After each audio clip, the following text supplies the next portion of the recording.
wasn't much, but it was his. Naboth's vineyard was nice enough, nothing all that special. It just happened to be in the wrong location. It happened to be right next to the palace of the king of Israel. Ahab thought it would be nice to have it. It could be his own personal garden, and he was, after all, the king.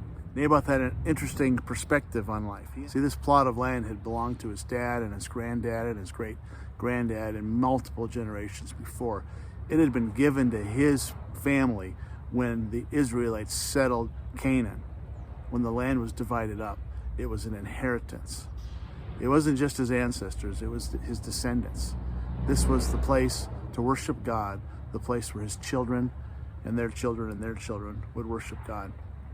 And here comes an apostate king offering money for his land. You could take somebody else's land that actually belongs to them and their ancestors and their descendants. So Naboth said, no, this is God's place. This is our tract. This is our inheritance. The rich have gotten richer and the poor have gotten poorer. Well, Ahab's wife would have nothing to do with it.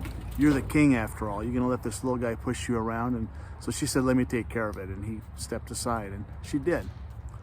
She had the local leader hire some thugs to publicly accuse and lie about Naboth. He's cursed the king. He's cursed God. And the people went along and stoned him to death. Suddenly, the property has no owner. The prophet came to him. The prophet rebuked him and said, this is it. It's not just that you're blind, it's that you're wicked, and you're done.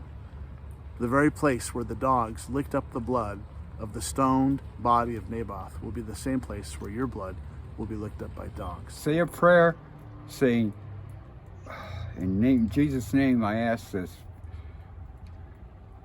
and you will be served. You will be well taken care of. Okay, thanks, Wayne. And thank you, Pastor Alex. We don't mess with the underprivileged. We don't mess with the poor, because that's who Jesus is.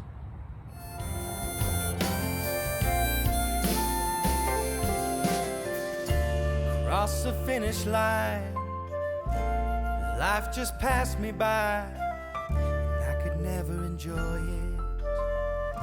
Just try to ignore it.